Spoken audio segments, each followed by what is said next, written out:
Sadavaitam Savadutam Pariparasayanam Krishna Shri Radha Krishna Pada Sadhana Dalita Shri Vijata Namo Krishna Padaya Krishna Prishthaya Bhutale Srimate Bhaktivedanta Swami Namaste Saraswate Deve Gauravani Prasarine Nirvishesh Shunyavadi Paschatya Sarani Namo Mahavadanyaya Krishna Prema Pradayate Krishnaya Krishna Chaitanya Namine Gaurakrishne Namaha He Krishna Karuna Sindhu Dinabandhu Jagapate Bhuteshu Vinakanda Shri Radha Namaste Gauragi Shri Radhe Vrindavameshwari Vrishabhanam Sute Devi Paramami Tulachala Nivasaya Krishnaya Paramatmane Balbhadra Subhadra Jagannathaya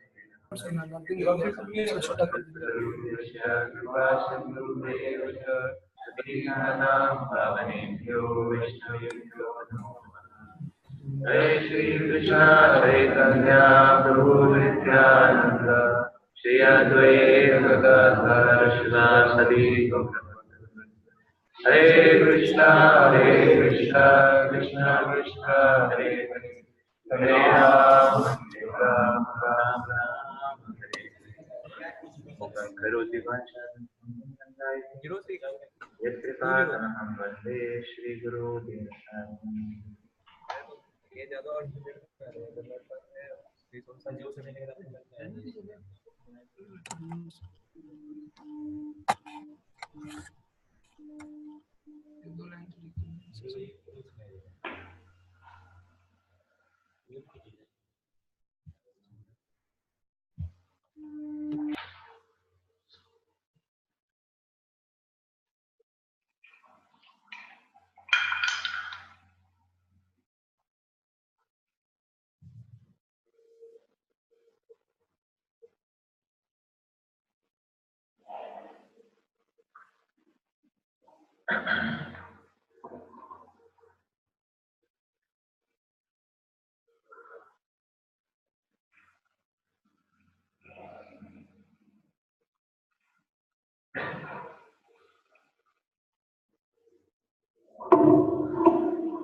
No philosophy can sustain without culture.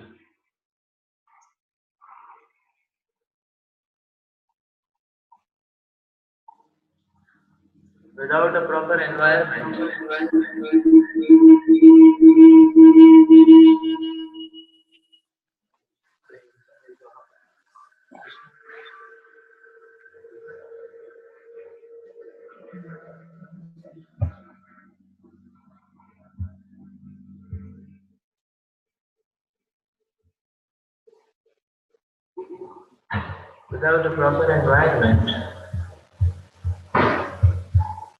just like a seed cannot germinate,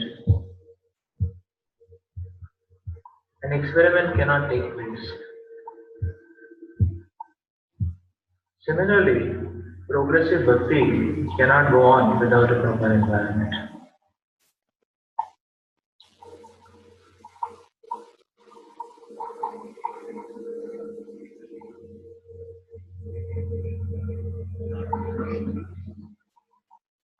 Just like every program, it requires its own interpreter or compiler to be able to make sense out of what is written and convert it into a tangible output.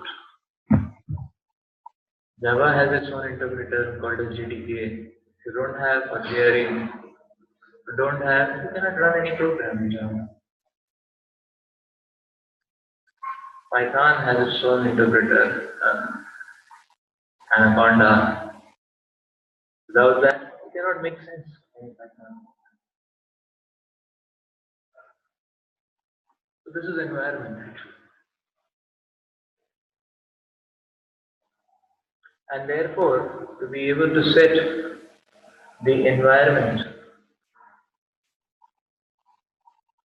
it is imperative for all of us to understand and uphold what do we stand by.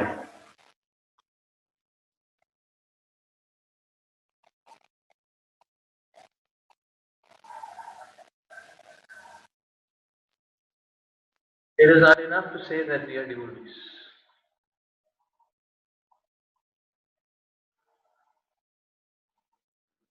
Each one of us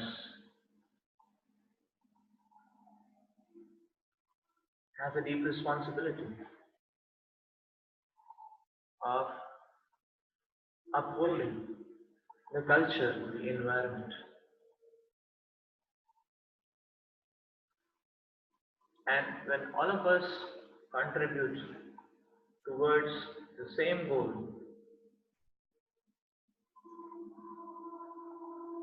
then that cumulative contribution is very inspiring. That cumulative contribution awakens deeper and deeper threads of bhakti,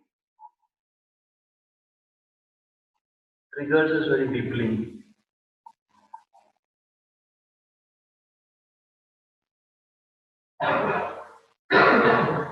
But if everyone has uh, a different trajectory of consciousness and contribution, then the picture is very hazy. And that hazy picture, then one is not sufficiently inspired to serve Krishna.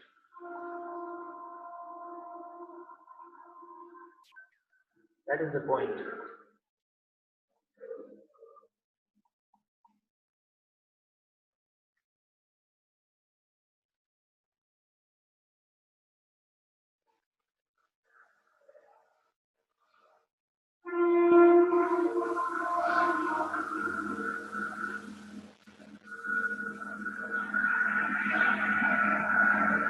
One is not sufficiently inspired.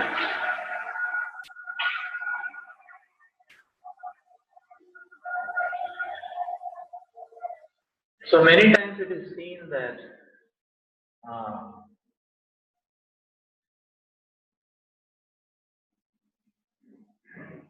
people come to Krishna consciousness, they stay for some time, or they are seen for some time, and they leave actually.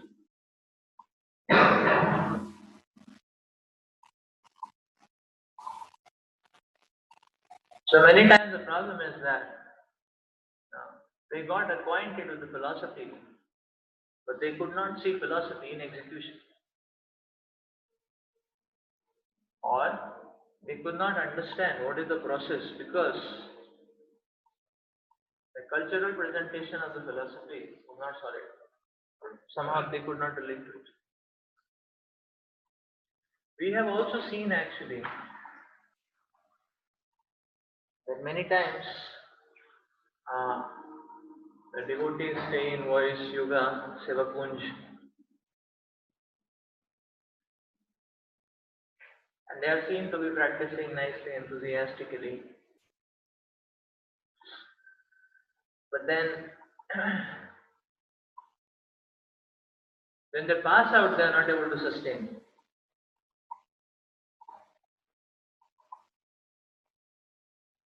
Some of them drop 16 rounds, some of them drop bhakti completely, Some of them become once in a month devotee of the Lord. They come to temple once in a month. Some of them become 1,000 rupees donation of the Lord. Their only contribution is they give 1,000 rupees donation. Some of them become Janmashtami to Janmashtami devotees of the Lord. And some of them become Facebook devotees of the Lord. They only give likes. They only give likes on Facebook. That's all what they do. They give likes.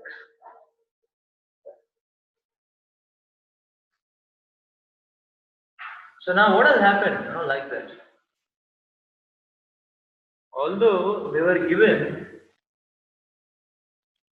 um, deep understanding or deep training in the philosophy of Krishna consciousness, but what has happened?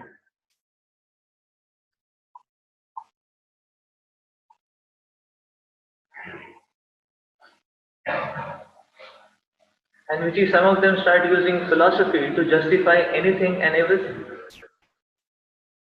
If you are too much, if you have a good understanding of philosophy, if you want, you can justify any sense gratification. Philosophy is very powerful. It can work this way, it can work that way also. It depends on where you want to drive it.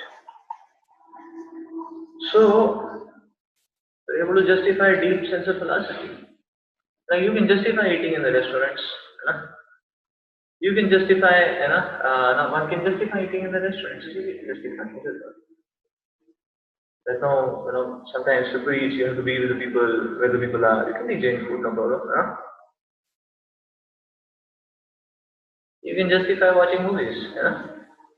It's okay, not all movies are romantic, not all movies, some movies are very good, like that, So we can, take it up. One can justify anything.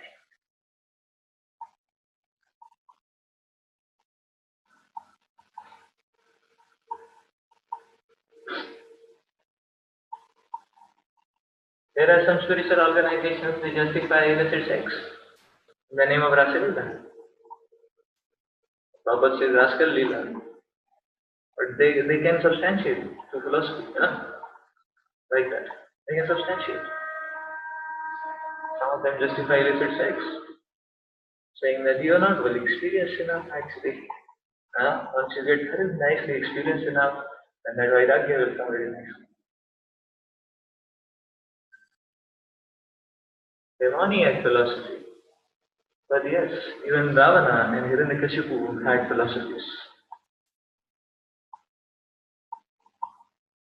Bhagavatam explains, and I have seen Radhanath Swami giving lecture on some of the verses of philosophy which Hiranyakashipu is giving. And Radhanath makes this point, very nice, that actually if you just hear the verse, you will, you just see the verse actually, and you don't see who is Vacha, who's speaking. You just see the verse. It appears as if somebody Mahabharata is speaking very deep realizations of life. Like that. Great Acharya, like that. Very good to see, It's very deep, very profound, right?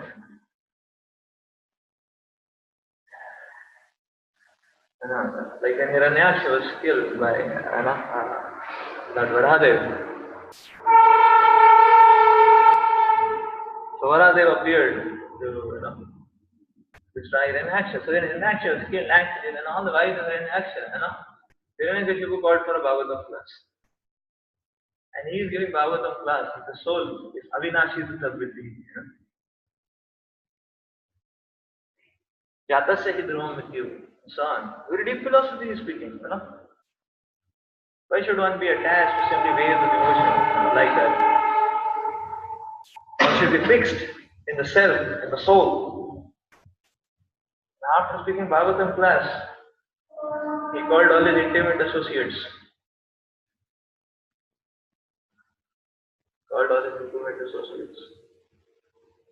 And after calling all his intimate associates, he started strategizing, how to, kill Vishnu. So what was the class? It was good Google, It was Google. And probably his class would have got a good effect because he was a charismatic speaker, you know? He was a powerful man. Very good. So what we understand is that actually what happens after, even after getting a very deep understanding of philosophy. So the only understanding and explanation or which we can get is that although devotees get deeply rooted in philosophy, but the problem is that these devotees, unfortunately, they stop upholding the culture.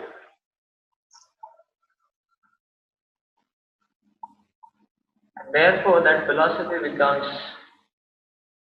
uninstalled. It doesn't execute. And therefore, one can speak it, but it doesn't enter the heart.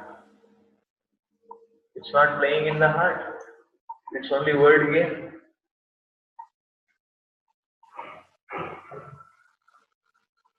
Some politicians may be able to quote Bhagavad Gita better than us, with analogies and references and everything and all. But that does not mean they are devotees. What is the proof? The proof is what is their lifestyle. That's where culture comes in practice. What is their lifestyle?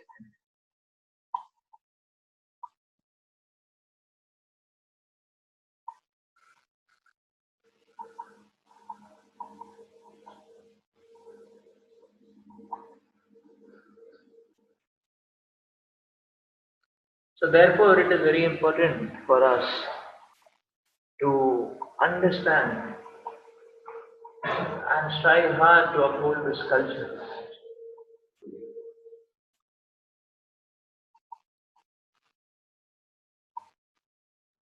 We want to create a very strong culture. It's like an intense electric magnetic field, which always keeps our dipoles tuned in to the right direction. And anybody comes, he gets some tuning, in a certain direction, like that. And we don't want any intruders to dilute our culture or to sway us off here and there.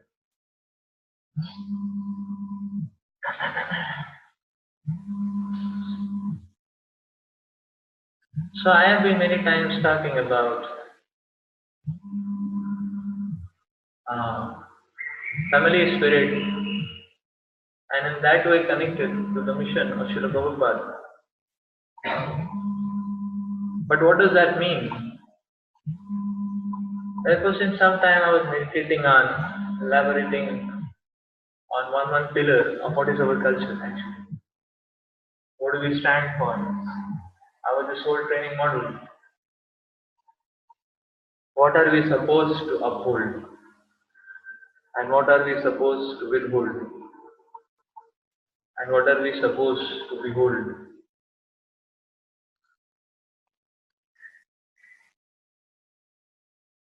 We thought all that has to be told.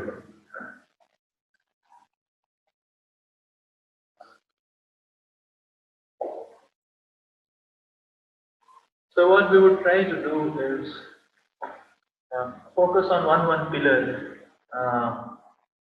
in one sitting, and in this way try to churn, and then time to time remind ourselves so that we remain focused.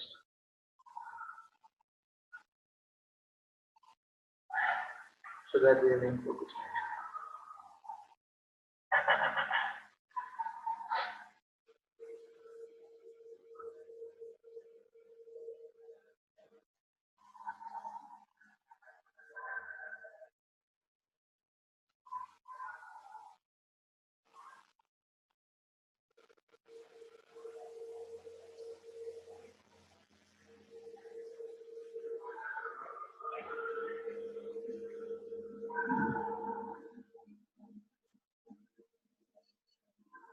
For today's pillar of discussion,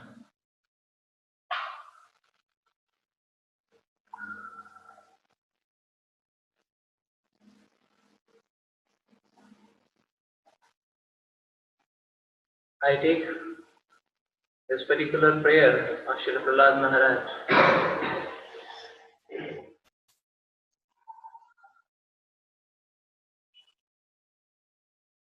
as a worshipable and sacred direction setting revelation. This is Srila Bhagavad Bhagavatam, 7th Canto, 9th chapter, text 12. Lord Maharaj classifies Lord Narasimhadev prayers.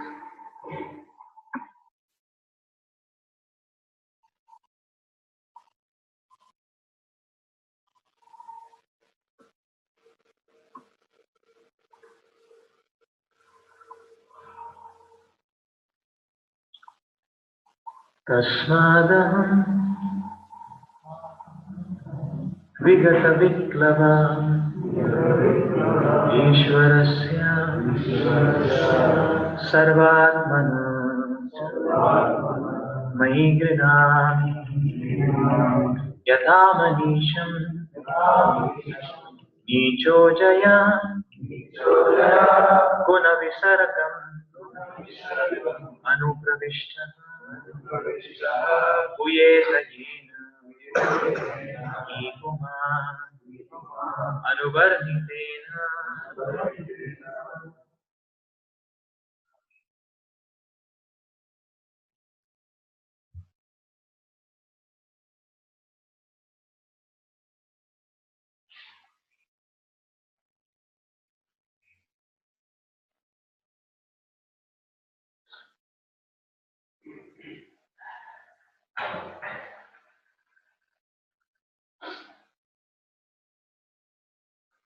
Therefore, although I was born in a demoniac family, I may, without a doubt, offer prayers to the Lord with full endeavor as far as my intelligence allows. Anyone who has been forced by ignorance to enter the material world may be purified of material life if he offers prayers to the Lord and hears the Lord's glories. It is clearly understood that the devotee does not need to be born in a very high family, to be very rich, to be aristocratic, or to be very beautiful. None of these qualifications will engage one in devotional service. With devotion, one should feel God is great and I am very small. Therefore, my duty is to offer my prayers to the Lord. Only on this basis can one understand and render service to the Lord. As the Lord says in Bhagavad Gita, Bhaktyamama vijanati yavanyaschansmi tattvataha tato mam tattvato gnatva vishate tat ananta. One can understand the Supreme Personality as He is only by devotional service. And when one is in full consciousness of the Supreme Lord by such devotion, he can enter into the kingdom of God. Thus Prahlad Maharaj decided to offer his best prayers to the Lord without consideration of his material position.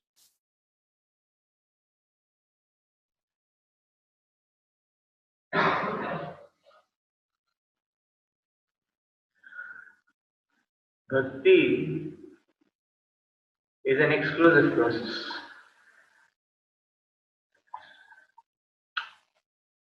Bhakti is not a side phenomenon.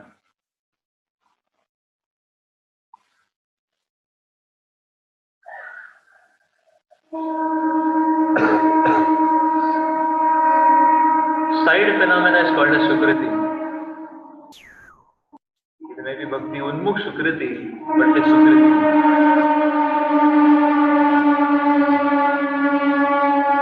But what we start calling as Bhakti is an exclusive phenomenon. Just like if somebody is a Janmashtami to Janmashtami devotee of the Lord, then we cannot call that he is performing Bhakti. Because the thread of exclusivity is not visible.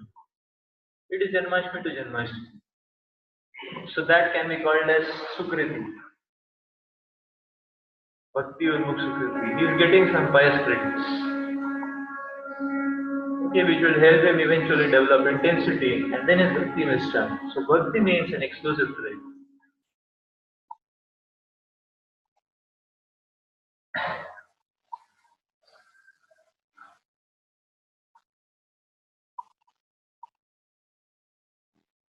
Bhakti means it is an exclusive drive, actually. So therefore,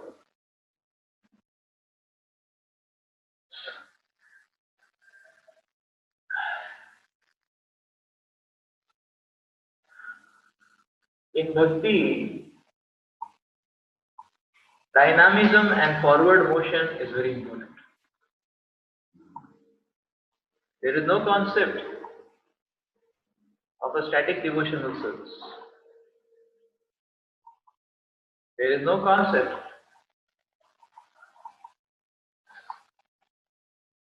of uh,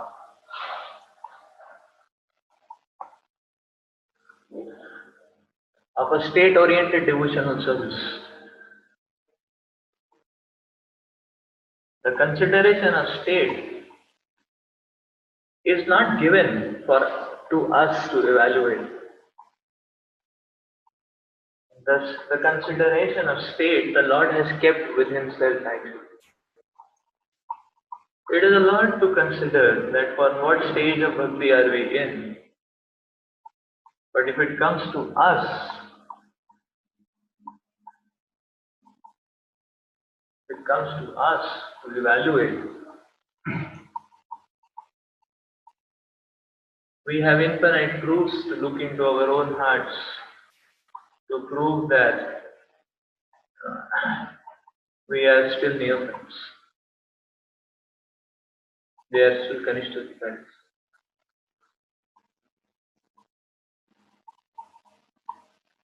The mountains of an earth has to be worked upon.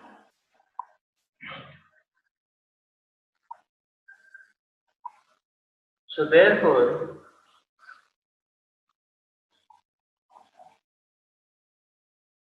dynamism is very important for a sadhana.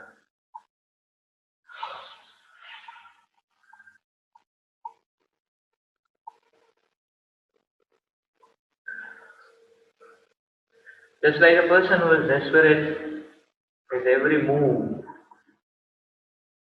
speaks, appeals, only one thing. That is, he wants to come out of this predicament. Just like somebody is drowning in water. He may move his hands and legs in various ways, but all his movements signify, or all his movements speak only one message, please speak me. In that same way, a devotee's activities should speak only one message.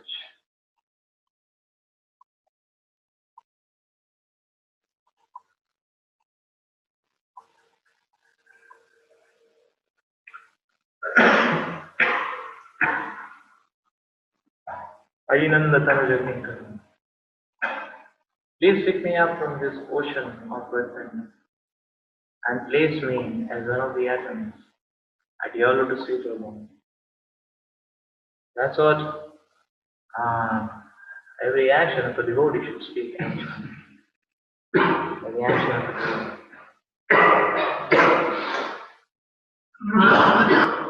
So this is the point actually.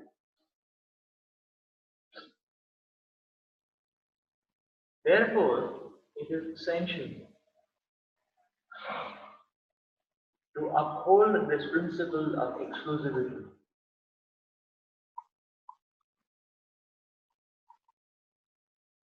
This exclusivity is a symptom of a person in bhava also. And the symptom is described in Uttama Adhikari as avyartha kalatvam.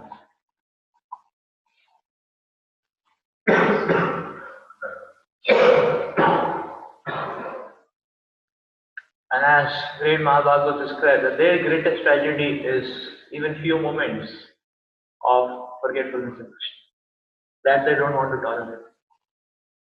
Hardships in serving Krishna, Bhaktivinoda Thakur explained, they are my greatest ecstasies. Whatever hardships I undergo in serving Krishna, they are my greatest ecstasies. But then devotees, for them, the greatest tragedy, greatest misery, agony in their lives is to forget Krishna even for a few moments. So this is exclusivity actually. And this is exclusivity. And acharyas have been talking about this actually.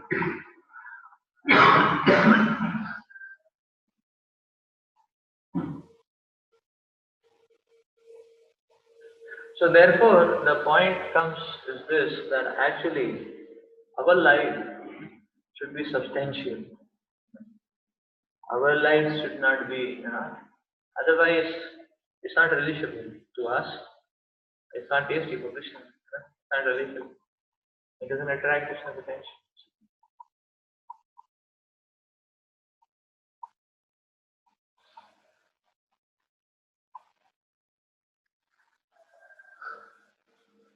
Just like if you make aloo paratha and you don't put sufficient aloo in it, the aloo quantity mix is very less.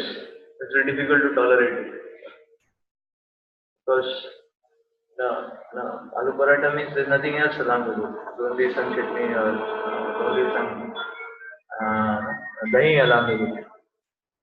If you have plain, the aloo quantity is not much.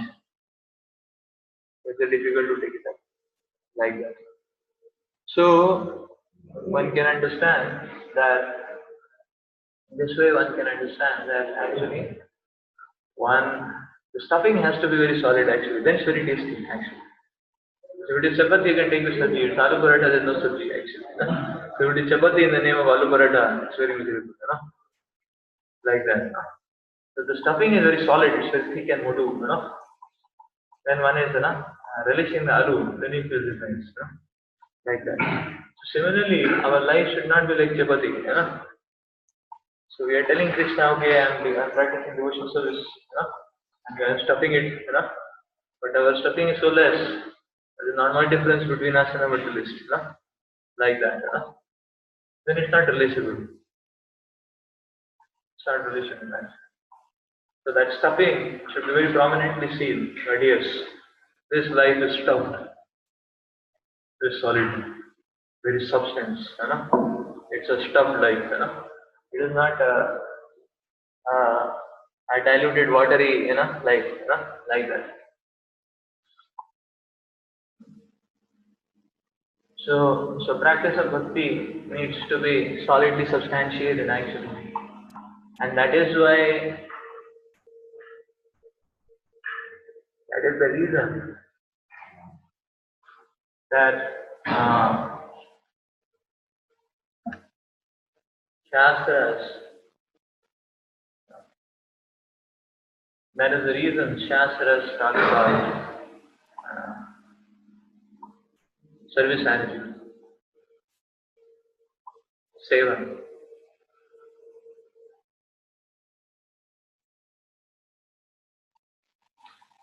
So you see, as Kali Yuga progresses, things are becoming more gross and gross and gross. And therefore, in more and more gross ways, we need to be engaged in Krishna service. In Satyuga, devotees can just meditate on Krishna or Lord Vishnu, and that is sufficient. Because simply meditation on the Lord gives them that substantiated fix-up. Their mindset's oscillations are not there at all. So once the mindset is tuned, it remains. It's tuned, finish. And for thousands of years, they can go on like that. In further ages, the age of Prahlad Maharaj, you can just remember Krishna. Once he heard Narada Muni, for a few months, Utkarsha camp. So he heard for a few months, and that's it. It's installed, means it's installed, it's there, and just remembering Krishna actually. Therefore, for Prahlad Maharaj to offer some 100 prayers is sufficient. That is Tasmadaham Vigata Viklava Ishvarasya. That my offering to the best of my capacity to you. You see, Prahlad Maharaj is not just offering prayers, Prahlad Maharaj is offering activities. He was thoroughly tested. His father is killed by Hiranyakashipu is killed in front of him, and he's surrendering to the Supreme Lord. See, it's a very big test. It's a very heavy test actually. He's given a test. Prahlad Maharaj, and then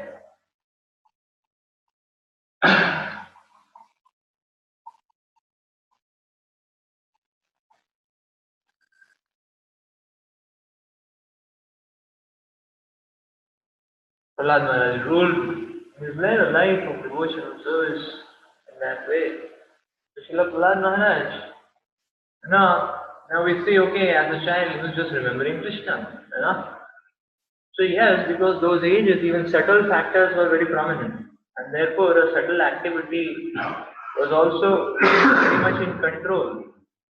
But now the same concept, does not hold much in devotional service actually, because things are going gross. Therefore, in gross way, we need to be engaged in Krishna service. That is the point.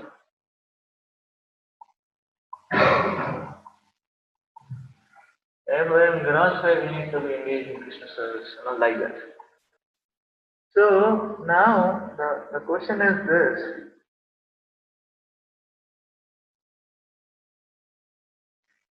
So when we take the subtle point of the Shastras and we manifest it grossly in action, in visible action, or practice it grossly in visible action, we are actually taking the Shastras very deep in our lives and in our life. From subtle to gross translation is the way of deepening. That is the point, actually. So therefore, when Prahlad Maharaj is talking about, that let me glorify you to the best of my capacity, that will not only mean vacha, but it means kaya. For us, kaya is very important. And then manasa, and then along with that, vacha. And kaya is very important. Typically, where are we tuned to? What are we acting and engaging in actually? It's very important for us. So this is the point.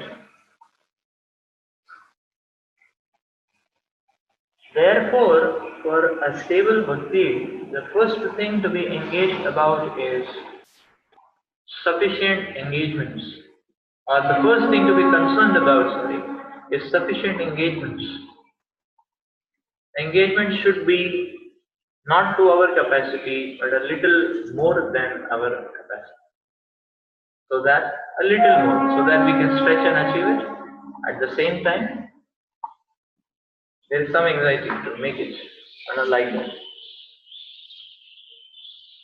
So that is the principle which is explained by the Acharya, like that.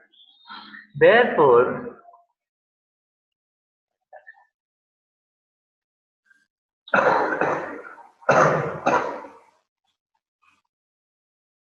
let's not plan to simply have a relaxed and comfortable life. That's not the culture we want to uphold. The culture we want to uphold is missionary spirit. And missionary spirit means every day there is a camp. Every day is the ensign. That is the kind of spirit which we are talking about actually.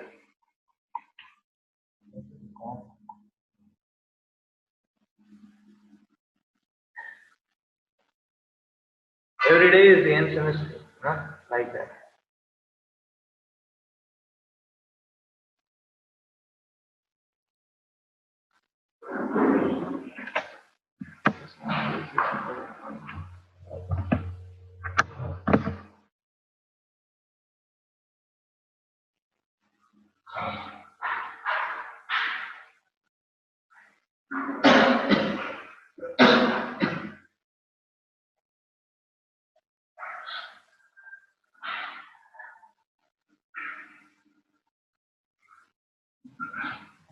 So therefore, one should always count on engagements. Yes, the motivation and the determination.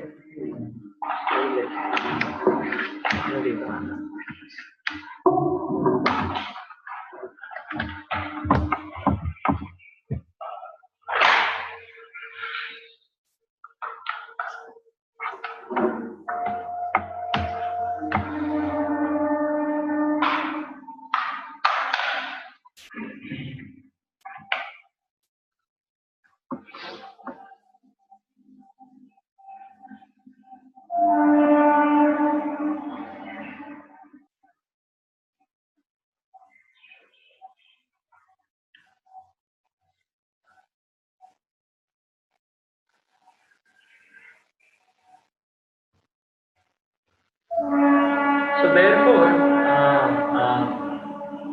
the engagements actually have to be very solidly uh, uh, executed in our everyday, and we should count on our engagements actually. So, so yes, we get determination to do service from sadhana. We get the strength to do service from Vishnu Seva,